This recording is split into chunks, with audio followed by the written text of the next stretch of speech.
Terbentuknya satu jemaat dengan tujuan bagaimana supaya masing-masing orang bersatu di dalam pekabaran Injil. Tetapi ingat, setan tidak tinggal diam ketika rencana baik itu dijalankan. Maka setan akan membuat perpecahan sehingga niat itu tidak akan terlaksana. Ketika setan tidak berhasil membuat kita menjadi orang jahat, dia akan membuat kita orang yang paling merasa diri penting, sehingga kita mementingkan diri sendiri. Itulah kejadian yang terjadi di Korintus. Masing-masing mereka, kelompok-kelompok kecil menganggap diri mereka lah yang terpenting, sehingga diri yang lain tidak dipedulikan. Hati-hati, liciknya setan membuat kita terpecah.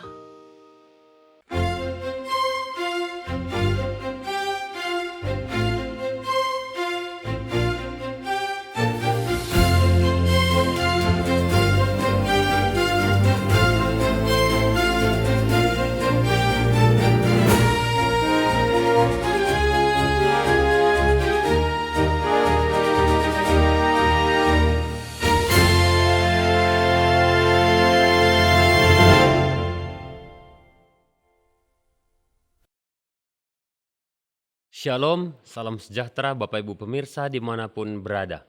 Senang sekali pada saat ini kita punya kesempatan untuk mendalami firman Tuhan melalui pendalaman sekolah Sabat. Biarlah kita dalam keadaan sehat selalu untuk siap belajar firman Tuhan. Dan pada saat ini kita sudah tiba pada pelajaran yang ketiga, masih berbicara tentang keadaan situasi di Korintus. Dan judulnya pada pelajaran yang ketiga ini adalah Kesatuan dalam Kristus. Dan judul ini akan dibahas lebih dalam oleh hamba Tuhan Pendeta Pasaribu. Shalom Pendeta. Shalom, shalom pemirsa. Bapak Ibu pemirsa, mari kita membuka pelajaran sekolah Sabat kita dan kita menyiapkan Alkitab kita yang akan menjadi referensi bagi kita untuk belajar firman Tuhan. Namun sebelumnya saya mengundang kita untuk berdoa. Bapa kami yang di sorga, terima kasih ya Tuhan. Berkati kami selama kami belajar firman-Mu. Ajari kami ya Tuhan, agar kiranya dapat menjadi kekuatan bagi kami, sementara kami menantikan kedatangan Tuhan yang kedua kali. Terkhusus pemirsa AWR, biarlah kiranya kami semua dapat belajar dengan baik. Di dalam nama Yesus kami berdoa. Amin. Amin. Pelajaran yang ketiga, kalau kita baca judulnya, ini sekilas seperti kalimat yang biasa.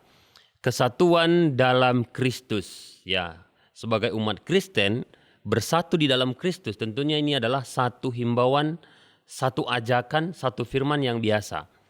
Namun di balik perintah ini sesungguhnya ada satu masalah, sehingga Paulus memberikan surat yang isinya adalah untuk persatuan tentunya di dalam Kristus. Nanti kita akan bahas lebih dalam apa penyebabnya, apa relasinya, dan apa poin yang harus kita ambil. 1 Korintus 1 ayat 10 menjadi ayat hafalan selama pelajaran kita. Tetapi aku menasihatkan kamu, kata Paulus, saudara-saudara, demi nama Tuhan kita Yesus Kristus, supaya kamu seia sekata dan jangan ada perpecahan di antara kamu. Tetapi sebaliknya, supaya kamu erat, bersatu, dan sehati sepikir. Baik Pak Pendeta, dari judul, demikian juga ayat hafalan kita, ini menunjukkan ada satu kekhawatiran, satu kegelisahan yang dialami oleh Paulus. Karena Paulus melihat dan mengetahui bahwa dia tidak akan bisa selamanya bersama dengan mereka. Paulus harus melanjutkan perjalanan penginjilan, bahwa jemaat di Korintus itu akan ditinggalkan. Nah, kita mau cari tahu apa sebenarnya yang dikhawatirkan oleh Paulus. Bagaimana keadaan jemaat, situasi pada saat zaman itu. Sehingga Paulus menulis surat atau pesan untuk mereka. Silakan Pendeta. Baik, Sarmika dan pemirsa yang mengikuti pelajaran sekolah Sabat melalui AWR Borneo. Pelajaran kita tadi Sarmika sudah baca judulnya, yaitu Kesatuan dalam Kristus ya. betul. Jadi kalau kita melihat surat yang dikirim oleh Paulus kepada jemaat Korintus, itu di pasal 1 itu langsung bercerita tentang perpecahan dalam jemaat. Jadi memang jemaat di Korintus itu sesudah mereka terbentuk adalah jemaat yang sedang ada masalah dengan situasi perpecahan atau kelompok-kelompok ya. Kalau kita baca di 1 Korintus 1 ayat 10 sampai 17 itu perikopnya perpecahan dalam jemaat. Terus dia lagi kirim surat di 1 Korintus pasal 3 ayat 1 sampai 9 itu perikopnya perselisihan. Terus masuk lagi sampai 1 Korintus 12 ayat 12 sampai 31 dia membuat analogi tubuh. Banyak anggota tubuh tapi satu sebenarnya. Banyak anggota tapi satu tubuh. Jadi kalau banyak anggota satu tubuh yang juga tubuh kita itu digambarkan ada mata, ada hidung, ada telinga, ada tangan, ada kaki. Ya, itu semua kalau tidak satu arah ya kan sulit. Itu. Jadi memang penulis mencantumkan ayat hafalan tadi yang sudah saya baca itu dinasehatkan supaya seia sekata. Dari sinilah kita lihat bahwa zaman Paulus itu jemaat Korintus ada satu persoalan yang besar, yaitu hilangnya kesatuan dan persatuan. Artinya ada perpecahannya. Kalau dalam bahasa penulis disebut itu ada klik. Klik itu kalau kita buka itu ada kelompok-kelompok kecil yang definisinya itu adalah yang eksklusif. Artinya hanya untuk mereka. Kalau ada orang lain di luar kelompoknya mereka tidak akan layani, tidak akan peduli. Karena konsep kelompok kecil itu tidak salah. Ada kelompok-kelompok kecil yang bisa membawa kebaikan. Tetapi kalau kelompok kecil yang eksklusif hanya untuk di lingkungannya, di kelompoknya kalau ada orang dia tidak akan welcome, tidak akan nyambung bercerita, dia tidak akan bahkan dia tidak akan layani. Itulah yang terjadi di jemaat Korintus. Pada zaman Paulus terjadi perpecahan, makanya dia memberi nasihat supaya mereka bersatu. Seperti itu, Sir. Baik, terima kasih. Jadi itulah kegelisahan Paulus. Itulah gitu ya. kegelisahan Paulus. Jangan sempat ini semakin parah. Semakin parah. Karena Paulus sudah mendeteksi adanya hal-hal seperti itu ya. Oke. Dan inilah pergumulan dari, kalau kita lihat sekarang, pergumulan seorang gembala. Karena Paulus sendiri yang membentuk jemaat itu, gitu ya. Jangan sempat sudah dibentuk dengan usaha susah payah. Iya. Setelah semuanya mulai tenang, muncul lagi nanti permasalahan. Baik. Ketika penulis tadi kan yang pendeta sampaikan itu adalah sejarah di masa lalu. Masa lalu. Betul. Dan itulah keadaan zaman pada saat pengembalaan itu. Rasul Paulus di Korintus. Pada saat ini menjadi sebuah pertanyaan selanjutnya adalah kenapa sejarah itu diangkat oleh penulis sekolah sahabat kita? Iya. Tentunya ini menjadi sebuah membuat kita penasaran. Ada apa? Kenapa ini diangkat pada saat sekarang ini? Jangan-jangan ada pesan juga yang mau disampaikan kepada kita. Walaupun kita tidak hidup di zaman Paulus di Korintus pada saat itu. Kenapa ini diangkat? Dan kita harus belajar terkait dengan hal ini. Apakah ada hubungannya? Iya, Sir. Jelas ya. Penulis sekolah sahabat ini mengangkat ini dan menjabarkan dalam pelajaran sepanjang 1 minggu. Sebenarnya dia telah melihat bahwa perpecahan yang disebut juga istilah klik itu di dalam jemaat pada zaman akhir ini atau zaman kita saat ini. Walaupun kita tidak melihat zaman Korintus itu, saya yakin mungkin bisa lebih parah. Oke, ada kesamaan dan bahkan lebih parah. Kelompok-kelompok itu, perpecahan itu hampir selalu terjadi. Saya coba berikan share ya gambarannya. Di kita kalau saya bergereja di mana, saya amati ya. Yang pertama itu ada anggota dari jemaatnya pindah ke satu jemaat. Ini adalah akibat ketidakcocokan. Jadi pindah. Mungkin saya bisa pernah melihat Ya, terjadi pernah. itu. Di mana saya berjemaat, anggota pindah ke jemaat yang lain. Mungkin ya contohnya kita di kota Balikpapan ini ada 11 jemaat, bisa pindah. Satu dengan yang lainnya. Dan itu faktor karena tidak cocok, tidak nyaman. Tapi itu masih lumayan, Sir. Kalau dia hanya pindah. Tapi ada berikutnya dia lagi buat gereja baru. Buat gereja baru itu bagus juga, ada sudut positifnya. Tapi kalau buat gereja baru karena tidak cocok, itu terjadi di lingkungan gereja. Cuma kita buat contoh di gereja kita. Kalau gereja-gereja lain saya pikir itu terjadi.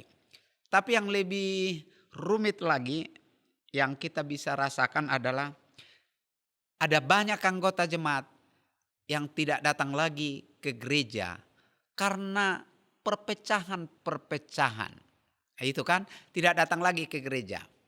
Dan yang lebih parah dari ini adalah ada anggota jemaat, supaya kau tahu gitu, seperti karena dia merasa mungkin tidak cocok, tidak dipeni, jadi akhirnya dia keluar dan pergi menjadi menganut agama lain. Itu lebih ngeri lagi ya, jadi pindah keyakinan. Jadi kalau kita lihat share di gereja di mana kita selalu kalau kita dengan pendeta, selalu ada kelompok. Kalau ini kelompok ini orang cocok dengan ini nih, ini kelompoknya begini. Yang ini.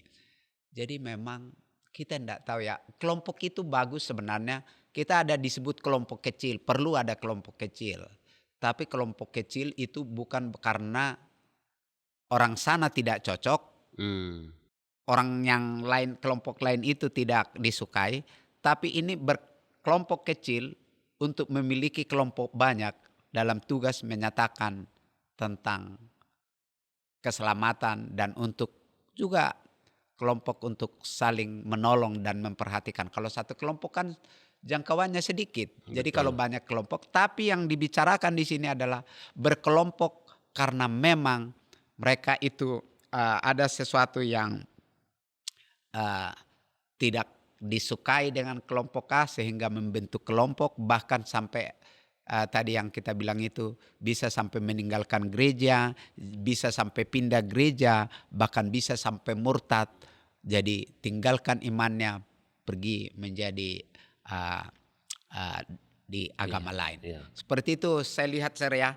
Pengalaman ya, ini saya menyebut pengalaman dalam pelayanan sebagai pendeta yang sudah lebih 30 tahun. Itu hampir di setiap kita berjemaat selalu seperti ada kelompok. Dan kelompok ini bahkan jangankan di jemaat, kita aja share suami istri terkadang tidak bisa cocok. Kadang ya kan, kira-kira betul, gitu share. Oke, terima kasih pendeta. Memang sekalipun pembahasan kita ini sederhana, tapi ini sangat mendalam. Iya. Ya, begitu ya. Karena ini akan masuk kepada satu titik di antara cocok dan tidak cocok. Iya. Begitu. Bapak Ibu pemirsa, ada hal yang harus kita jaga di sini. Untuk tetap bersatu, tentunya kita harus pahami dulu apa penyebabnya. Sebelum nanti pendeta akan menyampaikan apa penyebab perpecahan itu, supaya kita bisa tawarkan solusi. Betul. Kalau saya melihat ya Pak Pendeta, ketika saya tidak suka sama seseorang, saya berpikir terbalik, saya juga tidak disukai sama orang. Ketika saya tidak sama seperti pemikiran saya juga berpikir bahwa saya juga belum tentu sama seperti yang dipikirkan oleh Ya. orang lain. Jangankan dulu kita dengan orang lain, di dalam tubuh kita sendiri kadang-kadang terjadi ketidakcocokan. Iya. Contoh, ketika lidah suka yang pedas tapi Heeh. perut tidak tahan, Iya. ini bermasalah juga kan begitu. Jadi memang perlu kita perbanyak rasa memaklumi. Ya. Ketika hal-hal itu bukan satu hal yang doktrinal, ya tidak perlu untuk dibesar-besarkan begitu ya pendeta ya. Baik, kita masih perlu pendalaman terkait penyebab perpecahan itu pendeta. Apakah ketika orang lain berbuat dosa sehingga saya tidak mau ikut-ikutan berbuat dosa sehingga terjadi perpecahan, atau ada juga terjadi perpecahan karena keberhasilan orang lain? Iya. Ini menjadi pertanyaan, apa sebenarnya penyebab yang paling krusial yang menyebabkan perpecahan pendeta? Ya, terima kasih Sir Mika dan pemirsa. Kita sebenarnya kalau kita tarik dalam diri kita dari skop yang lebih kecil, di rumah tangga kita, di tempat kita bekerja, di lingkungan masyarakat, kita bisa melihat itu kelompok-kelompok dan perpecahan itu terjadi.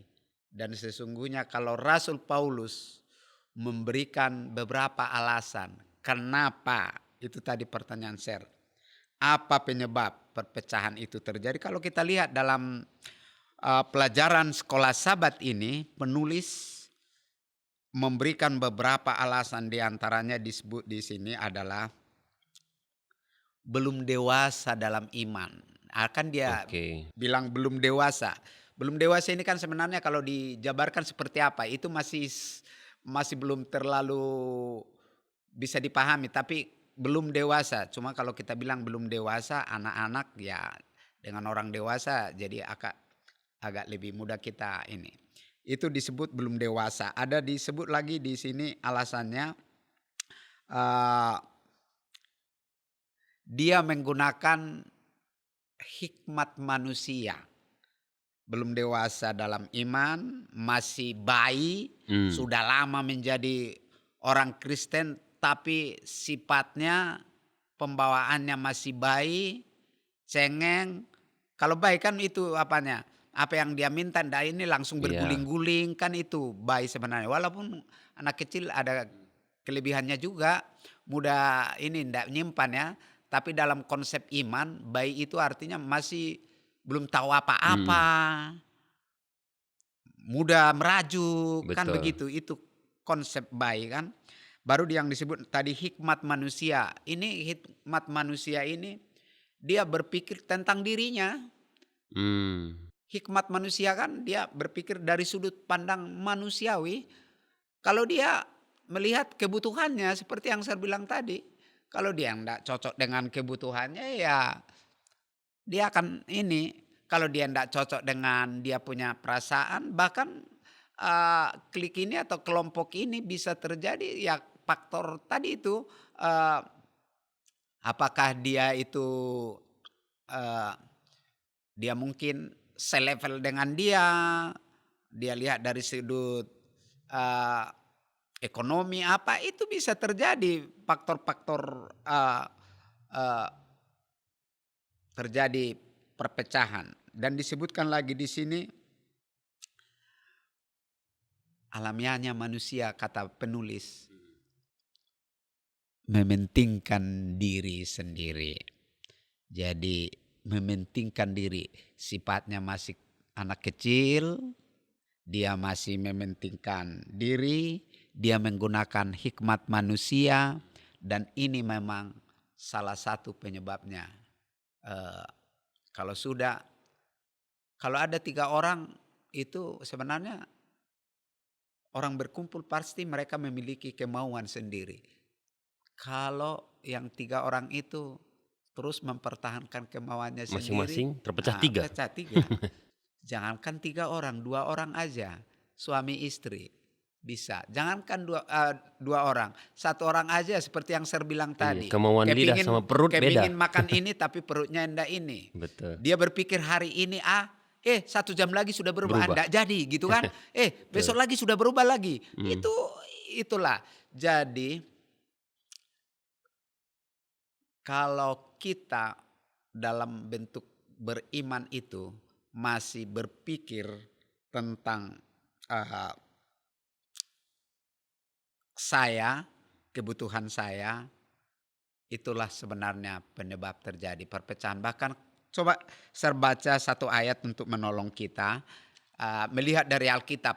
Mm-mm. Begitu banyak contoh, salah satu kita boleh bantu saya baca di 1 Korintus 1 ayat 12. Sir. 1 Korintus 1 ayat 12. Iya.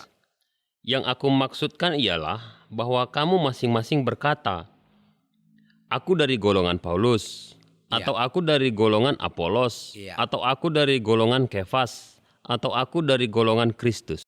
Nah, ini golongan-golongan kan. Jadi memang kita harus hindarkan ini. Kalau skop yang lebih besar, golongan dari Sumatera, golongan dari Sulawesi, golongan dari ini. Kalau skop makin masuk lagi lebih kecil, golongan orang Batak, golongan orang Manado, golongan suku ini. Kalau masuk lagi ke kelompok yang yang lebih kecil, keluarga saya, sahabat saya, rekan sekerja saya. Itu sudah terjadi di zaman Paulus. Aku golongan Paulus, kan disebutkan tadi di sini golongan apalagi dibilang Kefas. di sini Kepas, ada golongan. Jadi mereka itu sudah terbentuk dengan golongan-golongan, dengan kelompok-kelompok yang ini. Jadi memang kita menyadari ya, tidak mudah untuk menghindarkan itu semua. Jadi pertanyaan serta di apa penyebabnya? Penyebabnya itu tadi masih bersifat baik. Jadi kita analogikan baik, cengeng. Kalau apa yang dia minta langsung tidak dipenuhi, menangis, berguling-guling. Ya kan begitu. Dan cara pengertiannya juga tidak tahu apa-apa, selalu tidak tahu apa-apa, harus dia yang dimengerti. Baru yang berikutnya tadi itu kan mementingkan diri. Kalau hidup kita mementingkan diri sementara kita hidup di dunia yang tidak bisa sendiri. Kita manusia makhluk sosial kan dan yang lainnya. Jadi saya pikir ini adalah sesuatu yang terjadi di komunitas kita sampai saat ini. Baik, terima kasih Pendeta, Bapak Ibu pemirsa. Setidaknya kita sudah tahu bahwa ada ternyata beberapa hal yang menyebabkan perpecahan. Iya. Setidaknya untuk mengurangi perpecahan itu jangan kita terlibat di dalamnya. Betul. Karena kalau orang di luar sana mungkin terlalu susah untuk kita kendalikan. Iya, Begitu ya, iya, Pendeta iya. ya. Setidaknya kita yang mendengar belajar tentang firman ini untuk mengurangi mulai dari diri sendiri, Iya, untuk coba untuk masuk kepada setiap lapisan masyarakat, setiap orang yang kita duduk di dalam jemaat untuk mengurangi perpecahan. Karena kalau di surga nggak mungkin kita bertemu dengan orang-orang yang Iya. kita tidak suka, begitu ya Pendeta ya. Kalau kita masih Karena suka tujuan kita perpecahan, adalah kita ke surga. tidak nyaman di sana kan. Betul, nggak nyaman. Nanti kalau sudah di sana duduk di bawah pohon berdua dengan yang di sini kita tidak suka, ya harus pilih salah satu, harus kembali. Betul. Oke, begitulah kira-kira gambaran. Baik, tentunya kalaupun kita sudah tahu apa menjadi penyebab, dan Bapak Ibu pemirsa, kita semua pada malam hari ini membuat tekad untuk tidak melakukan perpecahan. Iya. Tapi ini kan niatnya manusia sering sekali kalah dengan kuatnya arus setannya, Iya, Pendeta. iya. Kita butuh pertolongan. Iya. Sudut pandang itu akan sangat menentukan keputusan Iya. yang kita ambil. Nah, apa kira-kira rahasia? Apa kira-kira tindakan awal yang harus kita lakukan supaya di dalam menjalin persatuan ini kita tetap kuat, Pendeta? Karena Alkitab mengatakan kemauan ini kuat, tapi daging kita kadang-kadang lemah. Silakan, Pendeta. Ya, Sermika. Jadi kalau tadi ya bagian yang pertama kita melihat situasi jemaat di Korintus itu terjadi perpecahan. Baru kita masuk kepada situasi zaman saat kita sekarang ini, rupanya di gereja-gereja terjadi juga perpecahan. Dan ternyata perpecahan itu diakibatkan oleh karena keegoisan tadi ya, karena mementingkan diri, memakai hikmat manusia, bersifat masih anak-anak. Kita pelajari itu semua maka bermuaralah kepada satu hal penting. Bagaimana agar kita bisa menghilangkan perpecahan itu? Itu pertanyaan saya. Betul. Dan saya pikir ini pertanyaan aplikasi yang menjadi satu hal yang penting dari pelajaran ini.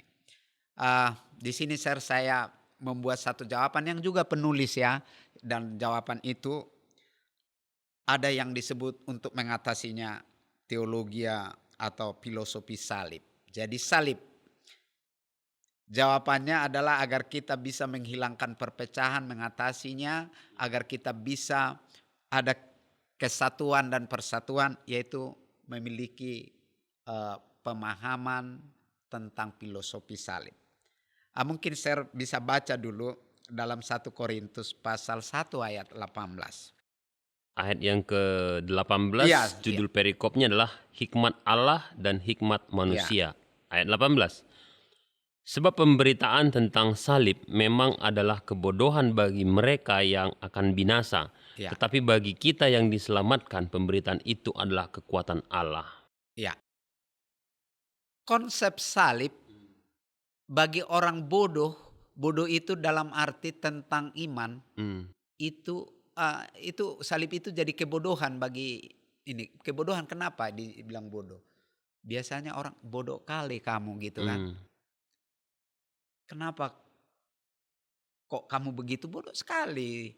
Orang kasih untung kamu tolak, bodoh kali, ada istilah. Jadi bodoh itu artinya dia tidak mengerti. Kenapa? Karena salib itu bagi hikmat manusia itu kenapa dia bodoh? Ya namanya siapa sih yang mau disalib? Siapa sih konsep kalau sudah berbicara dengan salib itu adalah penderitaan, kematian. Salib itu adalah mengorbankan diri. Jadi kalau orang, ngapain kamu mau berkorban? Bodoh kali kamu. Ngapain kamu mau mengalah? Salib itu ada di situ. Pengorbanan, mengalah. Kalau orang berkorban sudah pasti mengalah. Dan itulah yang dilakukan oleh Yesus. Salib, kematian. Sekarang makanya banyak orang yang mengatakan bodoh itu Yesus kalian itu. Masa mau mati oleh karena kalian yang berdosa. Memang logika manusia yang berdosa dia mau mati, jadi itu adalah dianggap satu kebodohan. Jadi jika kita ingin memperoleh persatuan, kesatuan, tidak terjadi perpecahan, harus dalam batin kita ada konsep salib. Salib itu maka kita terjemahkan, di sanalah pengorbanan diri, di sana kerendahan hati, di sana kita mengerti konsep pengampunan, di sana kita mengerti konsep pokoknya salib itu kalau kita lihat Yesus itu menderita demi orang yang berdosa, demi orang yang jahat.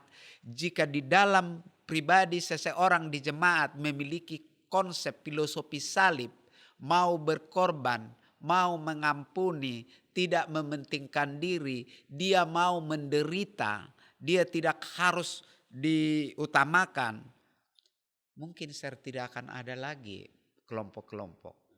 Karena semua mementingkan orang lain. Mementingkan orang lain, berpusat kepada Kristus, salib. Karena Kristus memberi teladan salib, dia mati. Kalau pelajaran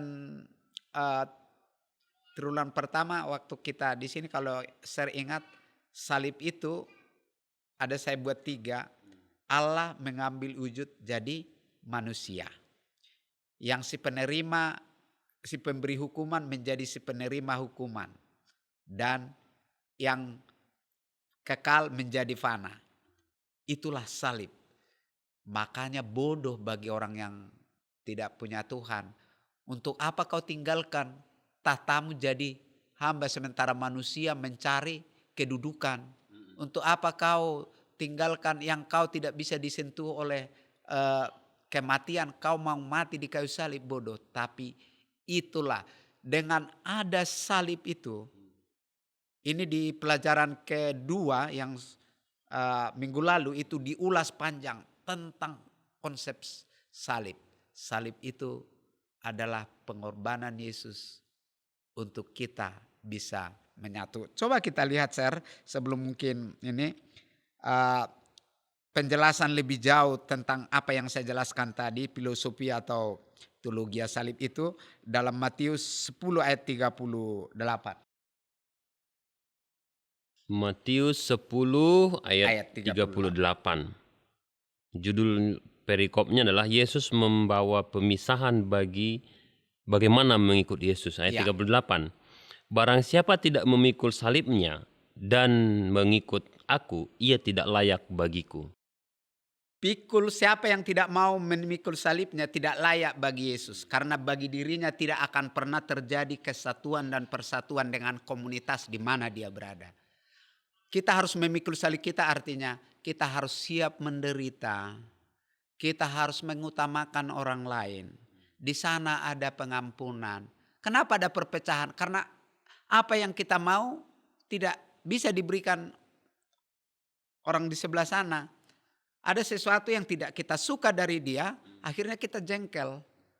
Dan tidak terjadi lagi hubungan. Dan kalau sudah kita memikul salib yang digambarkan oleh Yesus, itulah menjadikan kita satu.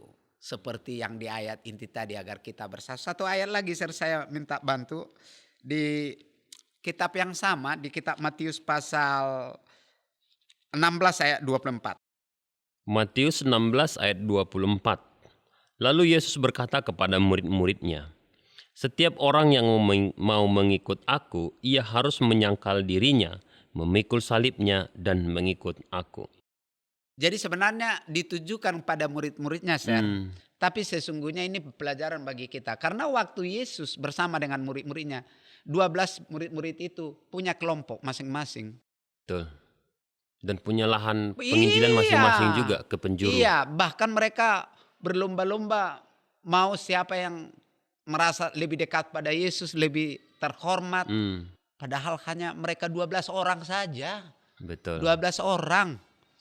Ada yang berpusat pada uang seperti seperti Yudas. Ada yang berpusat pada wibawa seperti orang yang hebat, Petrus. Ada orang macam-macam. Maka dia bilang pikul salib.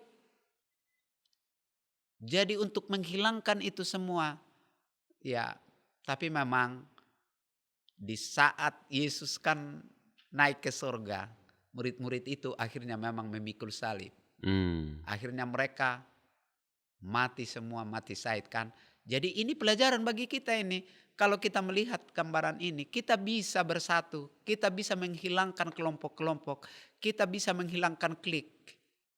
Dan kalau kita ingin menjadi umat Tuhan, maka kita harus memiliki sifat filosofi salib.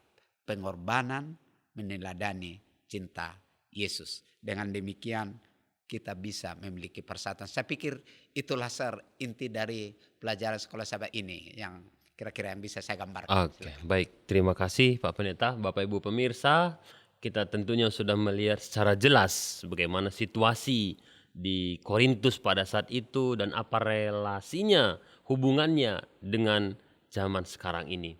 Kita sudah tahu apa yang menjadi penyebab daripada perpecahan itu, dan kita juga sudah melihat bagaimana kita harus mengatasinya dan bagaimana kita harus mengobatinya, yaitu bagaimana kita memandang kepada salib, yaitu pengorbanan.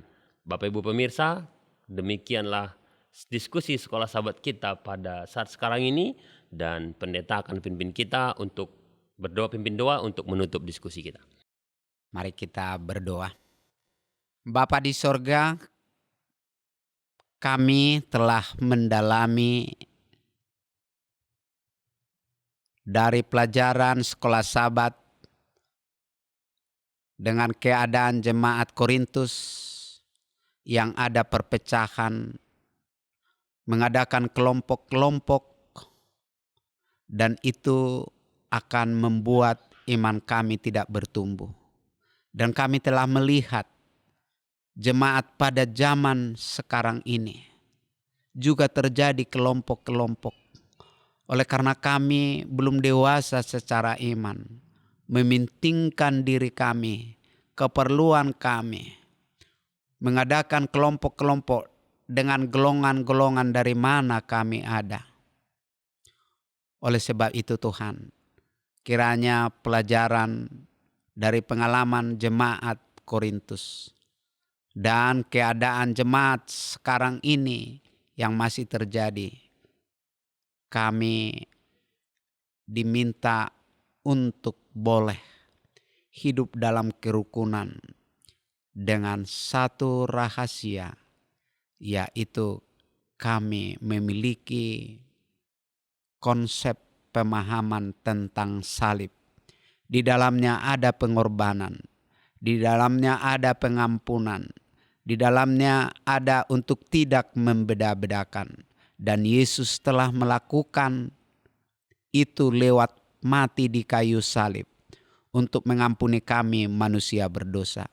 Oh Tuhan, mampukan kami untuk hidup di dalam kasih. Kami siap memikul salib, menghadapi penderitaan, mencintai orang lain, mengampuni orang lain, maka terjadilah kesatuan dan persatuan di tengah-tengah jemaat Tuhan. Dan kami dipersiapkan untuk kehidupan yang kekal itu. Terima kasih Tuhan, meteraikanlah pelajaran ini menjadi bagian setiap kehidupan kami. Dan kami semua pemirsa yang mendengarkan pelajaran sekolah Sabat ini, kami dikuatkan, ditolong untuk hidup bersatu di dalam Kristus. Doa ini kami persembahkan dalam nama Tuhan Yesus Kristus, Juru Selamat dan Penebus kami yang hidup. Amin. Amin. Baik, Bapak Ibu pemirsa, demikianlah diskusi kita telah berakhir. Kita akan bertemu di lain waktu. Terima kasih, Tuhan memberkati. Amin.